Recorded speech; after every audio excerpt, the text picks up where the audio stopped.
Right, okay. Hello, welcome everyone to the Club Native Kuala Lumpur. It's good to see all of you here. My name is Nick and today I'm going to be your host. So, you had your dinner? Is the dinner? Was it good? Yeah, it's by Grub by the way, so thank you Grub, thank you a lot. Next slide. Slide. Oh, okay. All right.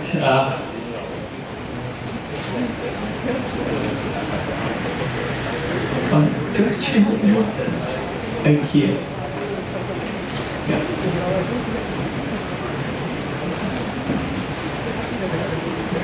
Okay.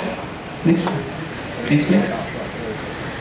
All right. So today's agenda we called, of course, the welcome note. Then our first talk is going to be about Open Policy Agent by Grub.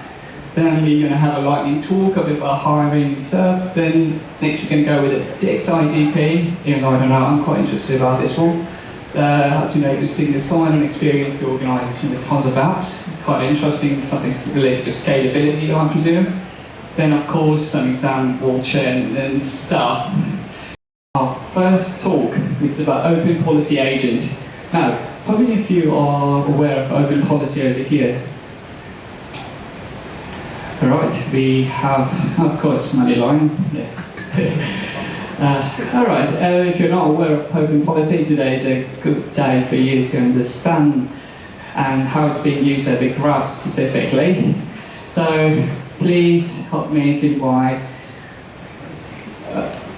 Before we do that, you can scan it over here. Yep, for the slides. So, go ahead and scan it.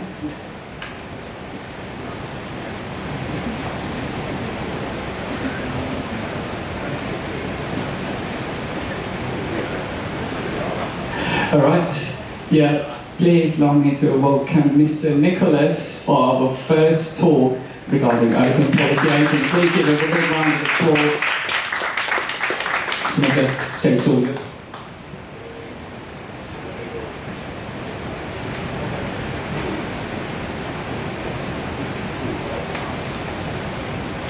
Okay, wait, just a show of hands, how many of you have actually heard of Open Policy Agent?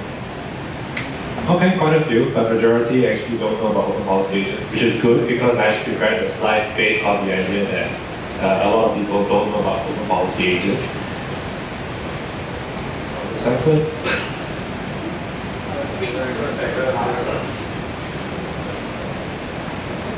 Okay, just a little bit of background about myself. I'm actually a software engineer, mainly focused on backend. I've been in Grab for a little over 3 years. I actually divide my career in Grab into two distinct parts. The first part being in the service team. So in my first year in Grab, I was actually working on partner API. So if you ever have to integrate with Grab for our Grab Food and Grab Express partner APIs, that's where I was. And then in the second year onwards, I've been working on internal tooling, namely in the software automation team in Concedo, which is actually our internal IAM application. So that's identity and access management. And more recently, I've been working on Manage EKS, which is our internal team managing Kubernetes clusters. In various places you can find me. I'm on that handle, LinkedIn, GitHub, usual. So the contents of this talk is basically as follows. We're going to talk a little bit about what is Open Policy Agent, and then to give you a run through of what Open Policy Agent can do, I will go through 3 use cases. Now, you don't have to be too worried about these use cases being very specific to Grab, because the first 2 examples are actually canonical examples that you can find in the Open Policy Agent website. But I'm just going to talk about why you might want to use it for those 2 cases. And the last part is basically something a bit more creative that you can use with Open Policy Agent. So what is Open Policy Agent? You see this OPA is actually pronounced as OPA. That is actually the pronunciation that is listed in the Open Policy Agent website. In a nutshell, it's a general purpose policy engine. And you've noticed that that particular line is bolded. So as I talk about the use cases and examples, you'll sort of come to realize what that means. It's created by a company or an org named Styra. They actually offer an enterprise offering as well. So what's the relevance of OPA in this particular meetup? Well, it's a graduated project from the CNCF. So you can always check it out over here. We're not in any way affiliated with OPA, but we are using it quite extensively in a lot of different projects with Grad. So let's talk about the first use case. Whenever we talk about policy engines, the most common use case is for authorization. That's auth with a Z. In case you don't know the difference, auth end is talking about identifying who the person is, whereas authorization is actually talking about what a particular subject or person can do. In this example over here, although the diagram is a bit segmented, I'm showing you the end state. And the reason why I show you the end state is because rather than, I want you to have an end goal in mind. So that as I show how we evolve an application to start using OPA, you can always think about, oh, how does OPA fit into this application?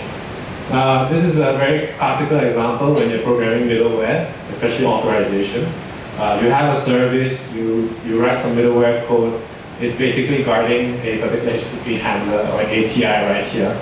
And this particular middleware is actually a backend application. We get HTTP requests, we're authorizing stuff, which is basically this component here. And policy decision making is actually performed in this bolded green part. This is how middlewares usually start in most applications. It's perfectly fine, it's a valid state. You get a request, it's either going to return a 200 or a 403 based on whether the person calling that API is actually allowed to do that action. Now everything is still within the application, which is surrounded by this service box right here. So normally when you write middleware, you're both specifying the policy as well as enforcing it at the same time. So this is some pseudo Go-like code. It's not perfectly valid, but hopefully you get the idea. Now, if you look at this portion right here, this specifies the API that we're actually trying to access, right? And we are also checking whether or not this user is a particular admin user. If they are, then obviously we'll allow the request to go through. But otherwise, we're just going to return a 403. So again, the middleware has two distinct parts. It defines the policy over here, as well as the enforcement.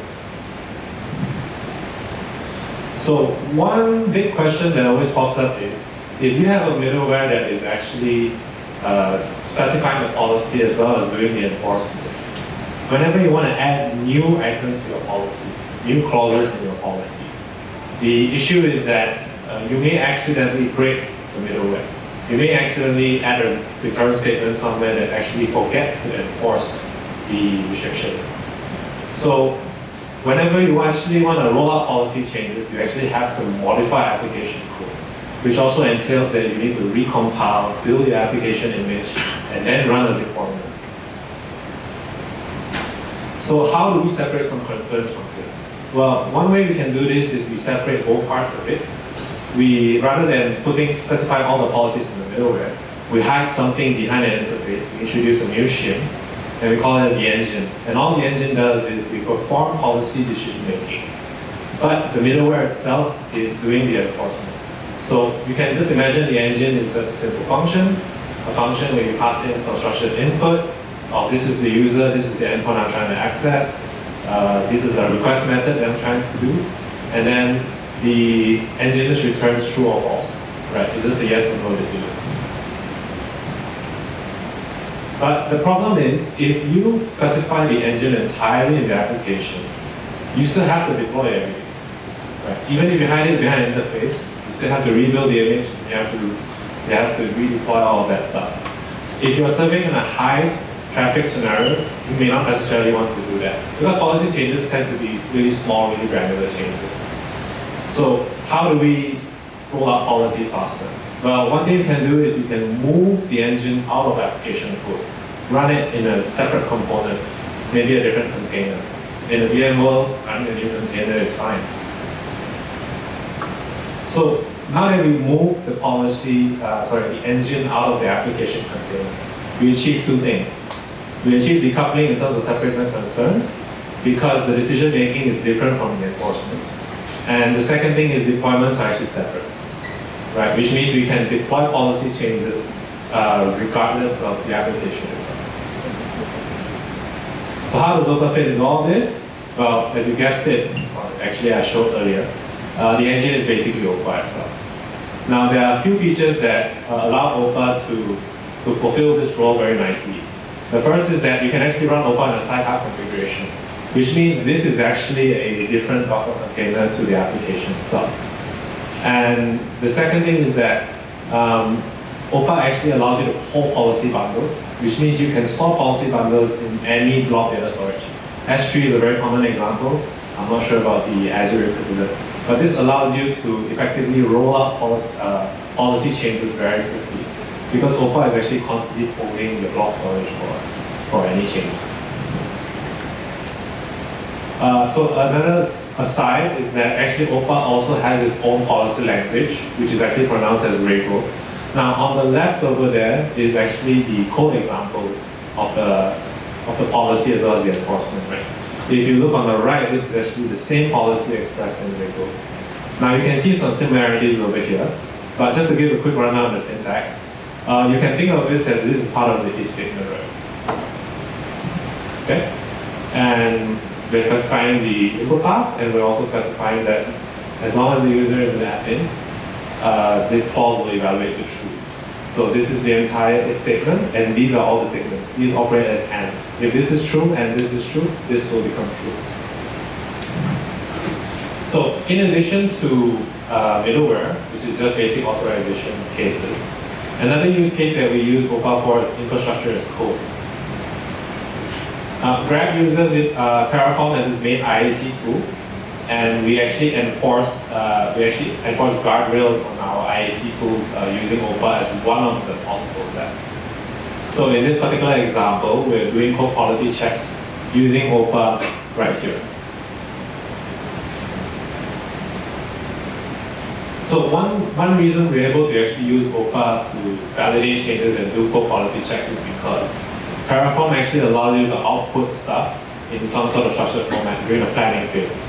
Normally, this is actually a binary block, but more recently, actually quite a long time, you can actually render that change in JSON, which means you have a JSON file where Terraform describes the prior state, the desired state, as well as all the actions that it will take to reach that desired state. So this contains an example of what a particular Terraform policy would look like, what sort of policy they would like to express. You can imagine that in Grab we have a lot of repos large repos, and these repos manage a particular kind of cloud resource. Now the thing about this is that these repos, the team that owns that repository doesn't necessarily own the code within it. Many teams own different parts of that code base. And also we want to ensure that only permission sets are created. So basically we want to limit the type of cloud resource that's created in that project. So this is what it will look like. Oh wait, let me go back. Yeah, so in this particular policy, we're basically restricting the type of cloud resources to a set of allowed resources. And if let's say it's not in that allowed resource, we're just basically adding an errors object right here. We're just going to say it's an invalid resource, this is particular resource is actually not allowed. So on the left, you can think of the input to OPA as, and this is what Terraform plan output will actually look like. It basically is a collection of objects. It will have a type. Let's say this is a bad type, this is a good type. These are types that we want to allow to be created. And on the right is just a list of allowed resources that we want to create. So when you take these two in combination, plus the policy from the slide earlier, we can actually get output like this. So this is actually the fact that OPA or Rego allows you to output arbitrary structured data is actually a very powerful thing, because you're no longer limited to just true or false decisions. You can actually assemble entire documents, entire valid JSON documents to express really anything. In this case right here, we have a collection of errors, and these errors actually describe the type as well as the description of it.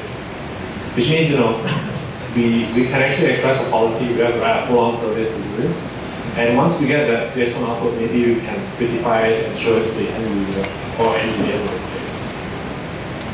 So, putting it all together, the reason why this solution works is because Terraform allows you to output data into structured format, in this case JSON.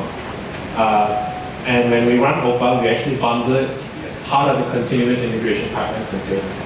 So this shows off another feature of Opal, which is you can actually run it out, not just in a sidecar, you can actually get the binary, get the policies, and you don't have to put it in a blob store as well. You put it together with the binary, and then you're basically running those changes and getting the output. Now, a more creative example is centralized code owners. So code owners is basically like if you have a large repo, not all directories are owned by the same team, as I explained earlier. Different directories owned by different teams. You basically specify in the code owners file. I think GitHub has it, GitLab also has it. We are using GitLab over internally in Grab. One thing that we have in Grab is that we have all backend services are registered in a centralized service registry. And basically a service registry is just, this is a list of backend services, these are the teams that own those backend services, who are those on calls, how do we get in touch with those on calls, things like that. And what we're trying to build here is across these different big monorepo-like projects, we want our engineers to specify the ownership of something in one single place. So that, when team changes happen or this service is handed over to another team, they only ever have to change one place, and that change is actually reflected and propagated across all of the repositories that we have. So this is how it usually starts. You have a single code owners file. Every single new project has its own. And the issue is that if a team change happens, right, team members actually have to go and scour all of the different projects and all of the different repos that actually specify who is actually owning the service or the code within it. Yeah, that's what I'm explaining this. Now, the problem statement is basically, what if service teams could actually just update one single thing? And that is basically what we can use Opal to achieve.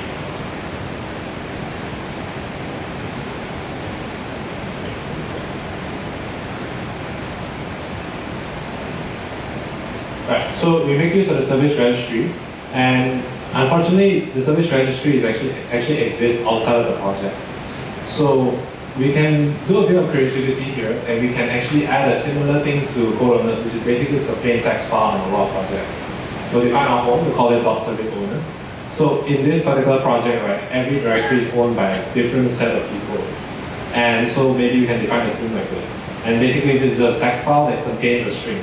And the string could just be, oh, this code actually pertains to this particular backend service. So whenever new changes are being made, every new change actually has to go through a pull request or a merge request. Now, when you run a pull request or a merge request, you can actually run CI pipelines as part of that. So maybe you can embed some intelligence in your CI job. And what that CI job does is it will filter out all the list of changes, find out who the relevant backend services are, and then push that data into an approval bot, which is basically a backend service that's separate from your code repository. So what does the approval bot do? Well, it basically runs a reconciler loop. It basically listens for webhooks. Whenever a merge request change is created, you basically compile the changes, who the relevant teams are, we push it to the approval bot, and the approval bot is just basically going to watch the merge request. We're basically going to find out, okay, who has approved this merge request, and is it in a state where I can actually unblock this merge request? Have all the relevant teams that this change affects actually looked at this change and actually given their approval? Right, this is a system that is external to any code repository solution that you want, as long as it has webhooks, and you can keep track of state. Now, why is OPA needed in this case? The reason why OPA is needed in this case is if you're building an approval bot, every single project and repository actually has its own set of policies or rules. Like, for example, in a simple piece of backend code or front-end monorepo, all you need is one approval, right? It's as long as someone from that team has approved that change, you're free to merge it in. But we may not necessarily want the same policy for infrastructure changes. If you're modifying a Terraform repo that has the potential to affect production, maybe you want 2 approvals instead. So what we can see here is that for every single project, we do have to specify its own approval policy. So when you have OPA over here, you can have different policy bundles that is namespaced basically by the project ID, for example. Or you can use any other scheme to namespace the policies. But essentially what it means is that every single project that onboards or uses the approval bot can specify its own policy that is tailored to its own project. And that's all I have. Thank you.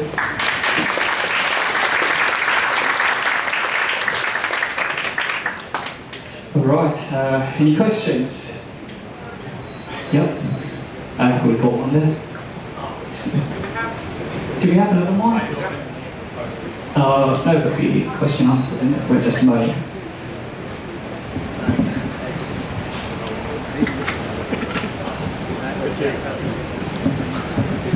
Sorry, thank you for your presentation. It was great. Actually, my question is about the OPA policies. There are so many policies pre-built into OPA. And I'm wondering to how extent did you use those pre-built OPA policies? And did you, in a state, realize that you should build policies from scratch? Or you just went into the predefined policies and customized them? Thank you. Okay, this is working. I think in most of the use cases that I've looked into in grad, we basically just wrote the policy from scratch. Because Rego is basically just quite a well-specified language, so we basically specified and wrote policies by hand. I think a lot of the pre-built policies tend to be used together in conjunction with OPA plugins, like OPA Gatekeeper, for example. In most of our use cases, we use OPA plugins in a limited capacity. So we're basically just using vanilla OPA as is. Okay, any other questions? Yes? Usually, to test this engine, Google bot, and OPA, there is something like can do like a use case for the test scenario to test when you is cooking as expected. Because you never know something like there's the result expectation, they fail or pass. Sometimes whether it's kind of the user story that looking at them. Okay. So just to repeat the question for everyone to hear, he's asking how do you actually test these OPA changes? Do we have to get a person to manually test it, like a QA person? So one thing that I didn't cover in this particular thing, because it's an introductory thing, is that OPA actually has built-in unit testing facility, which means that you can actually specify unit tests using Rego and then run assertions based on run assertions against those unit tests to make sure that your policy is actually producing the output that you expect. That you can find a lot about that information is in the OPA Home Policy Agent website. I didn't cover it here. If you guys are really interested, I could also come back and talk about that. Okay, any questions? Yes. So my question is about the maintenance of the Rego code base. I've deployed OPA before, and one of the things I noticed is that because Rego as a language is not like the other typical programming language, it's a policy language, it's a bit different. So especially when you want to onboard, like, for example, new engineers want to work on the code, it takes a while to get to grasp how Rego works. So it's always a bit an issue. So end up we wrote the first code and then never really touch it anymore after that. So yeah. So the same challenges apply in Grab. The truth be told, right? If Rego as a language is based on Prolog, which is basically a different paradigm than what a lot of engineers are used to. So even in my experience, we wrote the initial bit of code, and then maintenance becomes a bit of an issue. Now, having said that, in larger OPA deployments, I think like Netflix, for example, they actually provide a UI for them to specify like, okay, these rules are, you drag and drop and actually code generates the OPA policy. We actually never reached that scale yet. I don't know, maybe in the future. Alright, you can scan and post your questions on the Slido, and then we will get back to you by the end of this show. Yep. Right. Okay. Yeah, all good, I think. Yep. Okay, moving forward.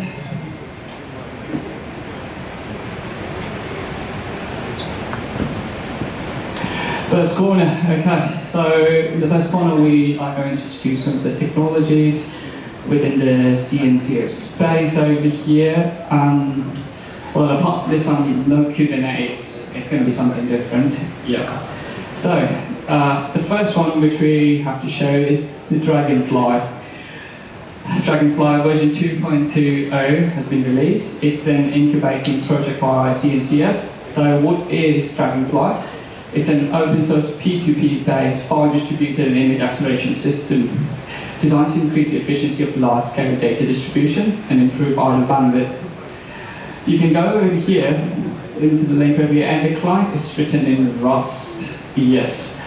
Rust, there's a bit of a relation nowadays in CNCF, you will look for in the next slide. There are a few features of the Dragonfly. First, P2P. Again, it's not blockchain, it's P2P. Yeah. So, even on the idle bandwidth, here to improve the downloading speed. Non-intrusive, which means the support for multiple containers, download tools, AI infrastructure. Yeah, this is a bit of a buzzword over here. P configuration, consistency, exception isolation, and ecosystem. You can look a bit more into the Dragonfly if you are using it. However, it's still an incubating project within the CNCF, so you might need to be a bit careful. Moving on. CNCF and Rust. Are we in love? Right, yeah. The wise man once said, only fools rush in.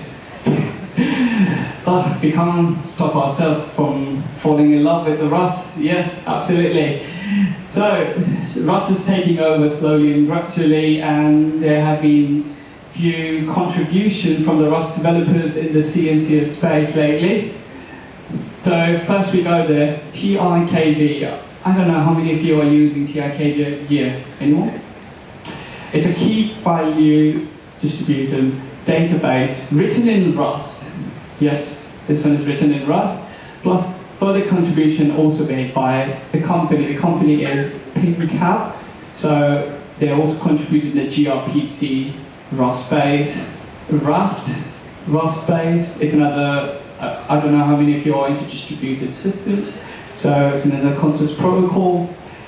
Then failed Rust, which is injected in the failed runtime, and async speed limits, Rust Prometheus, and pprof. I think you might be aware of pprof, but it's written in Rust over here. Yep. Moving forward, we have also Linkerd service proxy is written in Rust. Yes. So as you can see, Rust is gaining a lot of popularity in the CNCF space. So what's the scope? Again, it's still at the very beginning stages, but we are expecting more Rust developers to contribute in the CNCF space. And Linkerd has upstream core components to Toa and Tokyo. I think you might know Tokyo already. It's an async in the Rust. It's quite popular in the Rust community. So it's Linkerd's load balancer and Tokyo's tracing module. Yes, so CNCF is being contributed by the Rust developers.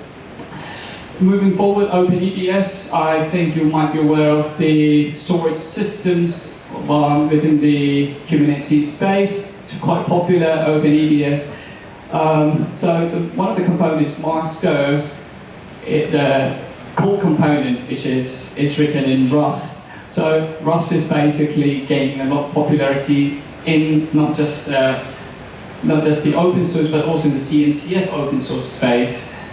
Now, if you're a Rust developer and you're looking forward to contribute into the Rust space, you can start learning Rust by going to this place, rustcoder.gaia.domains. It's an AI-based learner. It will help you learn in Rust development. Yeah, so basically you're going to go through everything and you're going to learn how to write Rust. Plus, we have the Rust community guys over here, Jeffrey over there. Yep. So if you're more interested in Rust, you can reach him out. Yeah. So yeah, and that AI-based learner can also be integrated within Cursor and Z. If I'm not sure if you know about these IDE. Z itself is written in Rust again. Yeah. So the Rust coder will make learning Rust a bit easier for you. So seize the opportunity and embark on your Rust journey today. Yep. So that's it from the CNCF. Our next talk is from Mr. Kahwe about how to enable single sign-on on multiple applications. Please give a big round of applause for Mr. Kahwe. Your standard words. Hello everyone, how are you?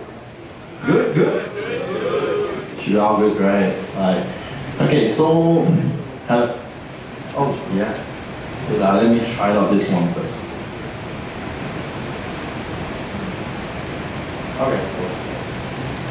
Okay, so my name is Kawe. So my topic today is on how to enable single sign-on experience to organization with tons of applications. I mean, Grab, we have quite a lot of applications over here, and having to sign into each application is tiring, right? It's frustrating, right? So today's topic will be on this one, and this topic will be much more lighter compared to like Nicholas' one, because it will be more high level, right? So do bear with me. If you have questions, please scan this, ask questions later, then we will answer during all the questions together, right? So a bit of myself. Wait, can you just go back so that let people scan it? Yeah. I can. Yeah. Just scan it if you. Yeah, do a scan. No. Okay. Alright. Yeah. So. You can just post in your questions, and then in the end we will open an answer. And even for the previous talk, if you have popped in your question, that'll be much better for all of us. Yeah? Alright. Okay, cool. I don't see any. Okay, alright, continue. Okay, yeah.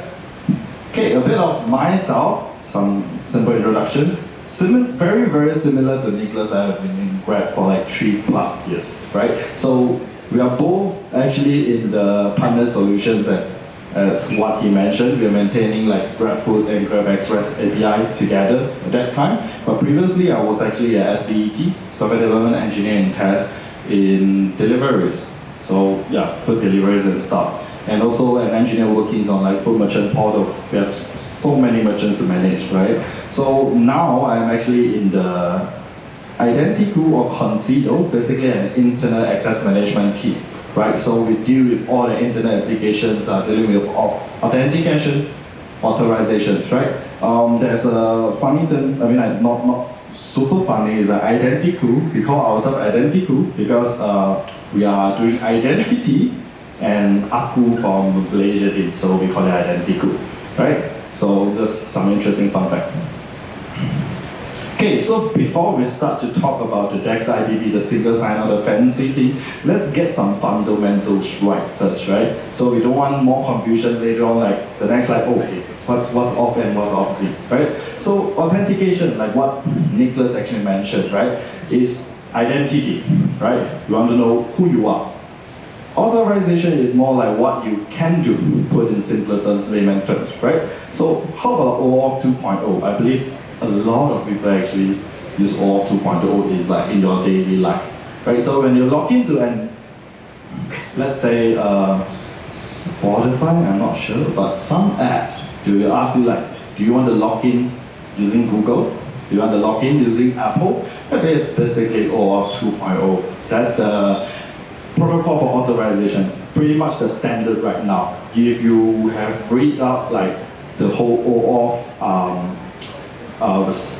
articles, you will realize OAuth 2.1 is coming right now, right? So how about OIDC? Anyone heard OIDC? Okay. I mean, a lot of people still don't heard of OIDC. Right, so it's an identity protocol actually built on top of OAuth 2.0. So because OAuth 2.0, right, when you log in, let's say an external app with Google, right, So you are just giving some information for that portal. For example, if you're logging using Google, basically that app just requesting for like username, email, or some, like most likely your profile picture to be appear on that portal, right? So some of the access, some of the resources only. But with OIDC, instead of just authorizing, is that adding a layer on top, giving you identity. Putting in a more Malaysian term is like a tapao. So authorization plus identity together as a packet. That's OIDC, right? So we are going to talk about the before state, an authentication landscape or like scenario in Grab previously, right? We are still in the progress of migrating right now. So just to be sure that everyone's not taking like, oh, Grab is at the final state of like the authentication stage, right? So previously we have tons of service. I couldn't give you guys like an exact number. We have tons of service that is using different kind of providers as well, right? So some are using Google, some are using like this identity cloud, one login and stuff. So everyone has different methods of logging in. And in my first or second year in Grab, I'm a bit of frustrating as well because I log in this site. I have to, like, we have a very strong password compliance policy, right? So you have to change your password every 3 months. So whenever I change password, right, I have to just save the password. Then I go to the next folder, oh my god, I need to refresh my password again. Go to the next folder, refresh my password again, right? That's the usual process. And it is not a good experience for developers, I believe, right? We want to just focus on our work, we want to focus on doing code, but not remembering password, right? So that's basically the situation. Okay, what are the issues with actually not only on remembering password, right? We look at complication first. So for such authentication and also authorization setup, right? Things can be very, very harder. So imagine you have like, let's say developer, you have 10, 20 portals to actually visit, right? Sometimes not only login, sometimes you also don't know like what access to apply for. Make things very complicated because some of you are using Google login, some you might use Azure, and you are like, hey, I have this access in here, but I don't have this access in this portal. So it makes things very complicated with that previous setup. And there's a lack of control. I mean, we are heavily audited, so a lot of access control is heavily audited as well. So imagine going through different platforms have their own version of like access control. So it's going to platform A and realize like, oh, this is ABC, how they manage, and platform B totally different. So auditors also hit it. The portal itself, for example, I'm from Hosito team that manage all the off-end and off-zip, we also hit it because we don't know how they manage as well. So it's a very complicated case. Bad experience, that's what I mentioned. Terrible experience, right? Remembering password, sometimes auto login that I don't even know what my password is as well. The last one is actually administrative overhead. So you actually need a lot of engineers maintaining all this because all these portals, we have to manage all these off-end flow themselves and also off-zip. And this is definitely not desired, right? So how can we actually change this? So imagine something like this will be much more desired, right? So all the service talking to like a middleman, and then middleman decides like, which one to go, right? That would be pretty desired. So now no need for all this like, or service A talk to this, service B talk to this. They can all talk to one service that rule it out.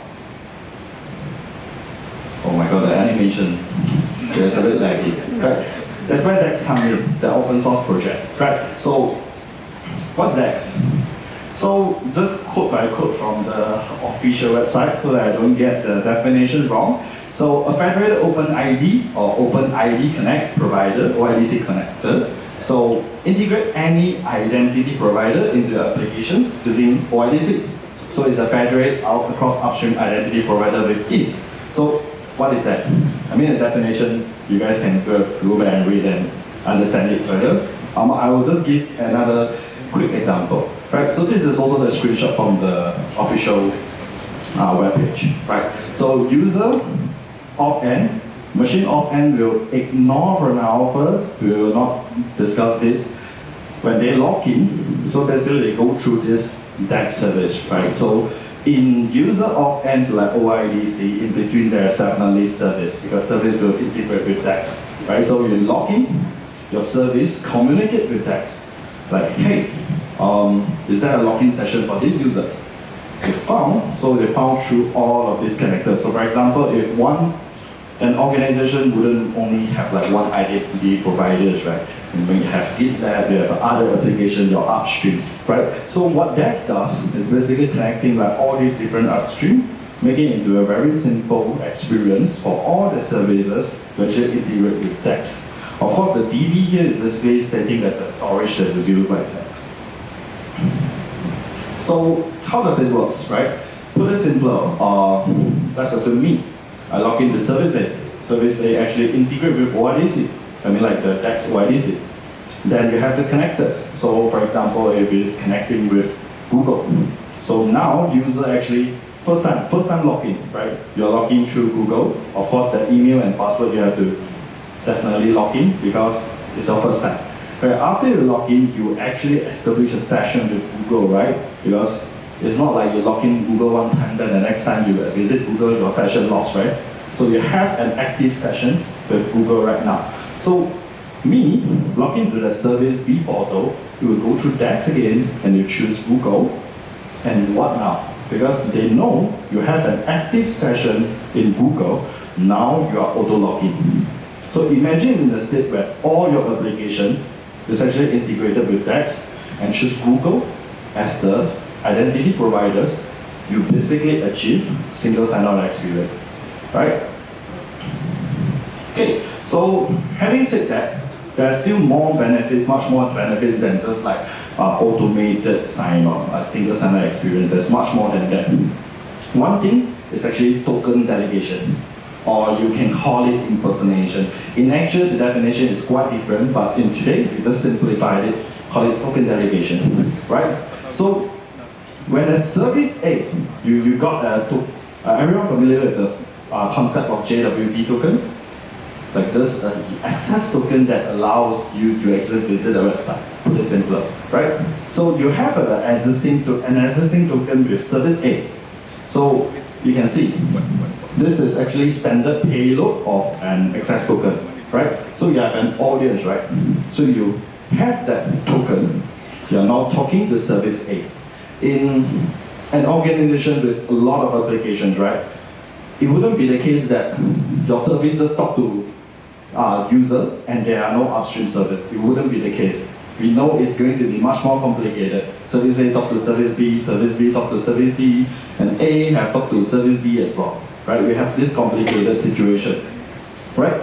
And what if that user accessing service A and they want the service A is actually dependent on service B? How these situations happens without DAX, right? So usually there's like two kind of this is the scenario previously happening. So when user log into service A, service need to talk to service B, right? So what it does is service A having a service account, or you can put it simpler, a robot account, right? Like just another user that is actually not a user, right? Just put the service account in and let the service account for service B obtain back the information for service A, return to user. But it actually comes with two problems. The first one is actually a risk of service account compromise. If you're going through like some audit cycles or heavily audited sessions, right? Service account is something not very desired. People audit usually press very hard on like the usage of service account. Because once service got compromised, right, it's really very risky. Because service account can, for instance, this service account can actually obtain a lot of information from service B. So if this service account got compromised, you basically leak all your service B info. It's not so desired, right? So service account usage, not so desired. The second part is actually access control issue. So let's say this user should only have access to a particular information from service B. But because it's going through a service account in service A, right? Service B actually don't know who the user are. They only know about this service account. So if things are not designed so well, you will have a case where this user can access to some information in service B that is not supposed to visit by him, right? So this is not desired as well for an access control point of view. Okay, so with DEX, we now enable impersonation or basically token delegation, right? So we can see here, this is scenario A. So me logging to service A, my audience is actually service A. So what if service A want to call service B? There's no need for any service account anymore. So what you can do is actually allow service B to get that token, call DEX, and change the token that is allowed to use for service B. Because DEX, as a central service, they would actually know whether the token from service A is valid, right? So DEX can actually handle that. So if you don't want to change any kind of like service B teams don't want to make changes, you can actually opt for this approach as well, right? So when user log into service A, and service A know that their upstreams is actually service B, right? So when they log in, service A can actually choose to mint a token that is available to use at service A and service B. So this can be configured what is called a trusted peers. So basically, service B configured to trust service A to mint a token for service B. So this is how you can achieve impersonation. Right. So we talk about use case 1. The use case 2 is much more easy to understand, right? So let's assume all the services are now integrated with DEX. All good, very smooth experience. And all of the service is actually reliant on Google right now. Google as the main upstream providers. So what if 90% of the services are using Google as IDP and Google is down? Will Google be down? I think a lot of you not their age, right? So yeah, we actually experienced it before. So there's a time that we actually quite reliant on Google. We use Google as an upstream provider. Yeah, and Google just went down for hours. And what we don't have DEX during that time. So what we do is just telling the teams that integrate with us like, it's just bear with us. Google is down, Google is down. But not only Google will go down, right? Like all the IDB have chance to go down. And is it enough that we tell all the 100, 200, 300 services that integrate with DEX and say like, hey guys, Google is down, we can't do anything. So you guys just wait lah. So if Google is down for 2 days, then all of us are down for 2 days. Would that be sufficient as an internal tooling tools to tell our customer that? I don't think that's enough. Right? So we need to do a bit more. So one quote that I always have in mind when designing service or like using any service, right, is like protect the downstream, never trust the upstream. When I say never trust, right, like you still have certain trust, right? It's like you never trust the upstream could have a perfect SLA 100% one, right? So please protect your downstream or the integrated service. So how do we protect? Right, so we have one kill switch feature that we have implemented in our fork version of DEX IDP in Grab. So what we do is actually all the services actually connected with DEX, and let's say we are using Google, but Google is currently down. And what we do is we switch the connectors around. So for example, if Azure is alive, we directly switch it to Azure. All the services that integrate with DEX do zero changes. They don't need to do anything. It's just our service that configure the change. But what if all the services don't go through that, they directly go to Google? Imagine 1,000 services. So these 1,000 services need to do all the changes during the outage. But now, DEX can do the changes, and it's just one click away from doing that kill switch, right? So you might ask one question, it's like, okay, what if all the other connectors are down as well? I think we have a bigger problem to solve if all the connectors are down. Just, I don't think off-end matters at that moment. We have a bigger outage, right?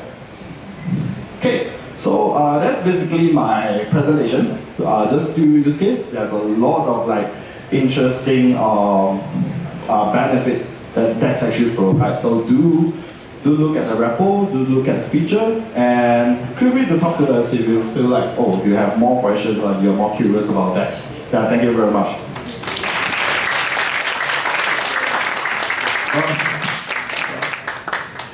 All right, questions now, right? I think you guys might have posted questions in the slider. Can we get the slide rolling? Yeah.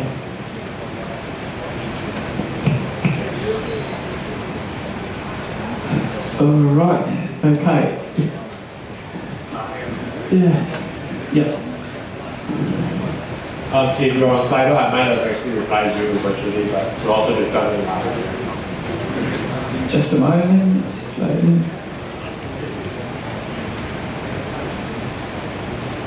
Okay. So, what happens in graph when OPA fall open or fail close? Yeah, so actually the decision depends on the service team. A lot of times, but my personal preference is if OPA is down, we just deny all requests by default. And the reason we do that is because, OPA is down, we don't actually want to have experience a security vulnerability in that situation. But ultimately, the service team actually has to decide that decision. Because when you integrate OPA only does the policy evaluation. The enforcement is actually still code that is written by the service team. I hope that answers your question. Right, next question, please.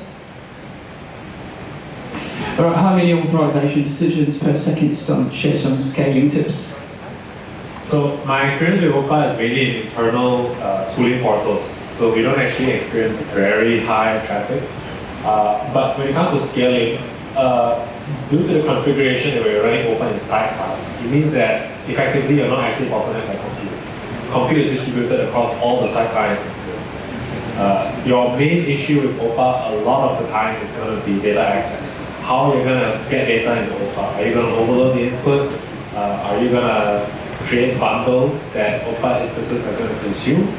That will basically determine your scalability. So the documentation actually talks about 5 different ways that you can load data into OPA. You can go really in depth, and there's even third-party products like Opal, right? Open Policy Agent. Actually, I forgot that. But yeah, there are projects like that. So data access is your primary concern. Now, data access is a solved problem. How you scale data access from a normal backend application is normally how you address data access scaling concerns for OPA as well. I have to answer the question. Next question, please. Does QA to test the engine in OPI? Yeah, I believe I answered this question just now, but no. In general, when we write OPA, we write policies, we write unit tests in Rego, and we just run them as part of our continuous integration pipeline. QAs tend to be very expensive, so unit tests are the way to go. All right, next question. Next question, please. Yeah. Okay. We haven't had the chance to try any other languages, so mainly a lot of our experience is down to using OPA Rego. All right, next question. Okay, what's the reason of deploying OPA as a sidecar instead of having one centralized OPA instance? Avoiding single points of failure is basically the primary concern. When you deploy your OPA sidecar instances in the sidecar configuration, again, you get the benefit of distributing your compute. Another benefit is that it adds a bit of flexibility in the sense that teams can choose where to actually deploy the policy balance. That's up to them. We want to empower teams to actually make a decision, and sidecars are actually getting that. Oh, next question.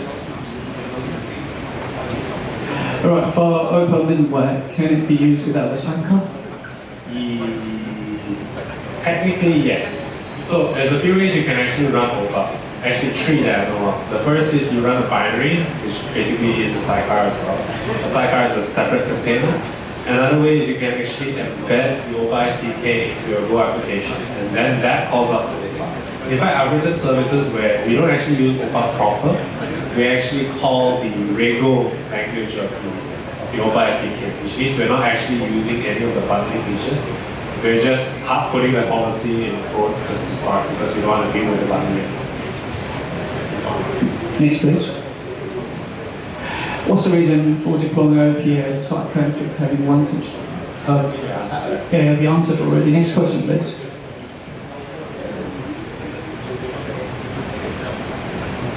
How to handle off-offset with different custom protocols with DEX. This for the DEX, yeah? Custom protocol is like you mean okay? There's actually two parts, right? So for custom protocols, if you are referring to like upstream connectors, right? So for example, if DEX is connecting with Google, you can choose via OAuth 2.0 or OIDC. And there's also various types like SAML connectors, there's also LDAP connectors as well. So I think for the upstream one, yes. For the downstream, whatever that is actually connecting to DEX, right, you have to go through OIDC and or actually OAuth 2.0. That's the standard that we are actually pushing out because DEX is ultimately the OIDC connector, right?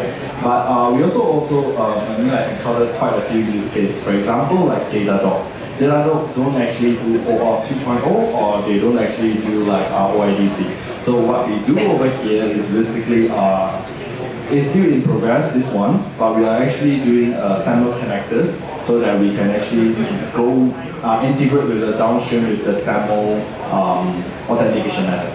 I hope that answers. Next question. Have you worked on supporting multiple domains for SSO, and if so, were you able to implement it using DEX? Multiple domains for SSO, maybe I can, Ali, where are you? Ali? Oh, hi, yeah. I mean, do you mean like different portals integrating with DEX, or like DEX having different issuer? Yeah?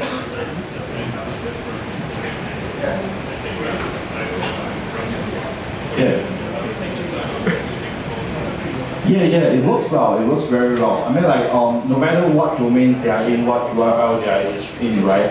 If they are integrated with DEX, they can just specify their own URL, their own redirect URL, and everything just works fine.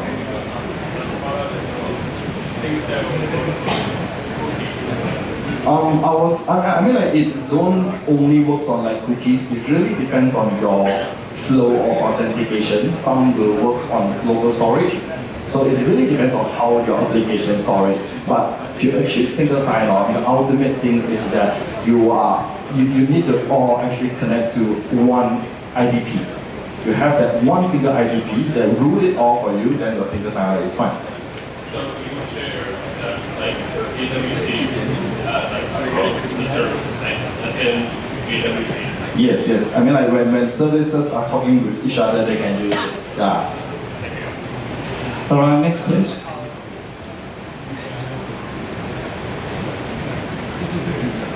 All right, so since you deny all requests for an OPA down, how do you make sure OPA is reliable and never goes down? Hence the sidecar configuration. Because if you have the sidecar configuration, every instance of OPA is effectively isolated from one another.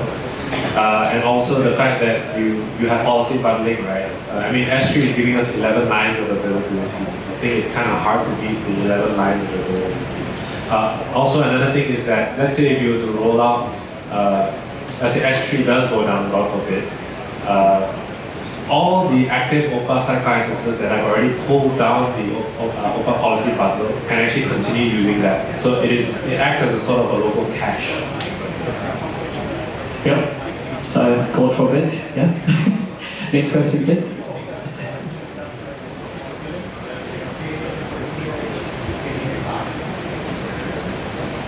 That's it?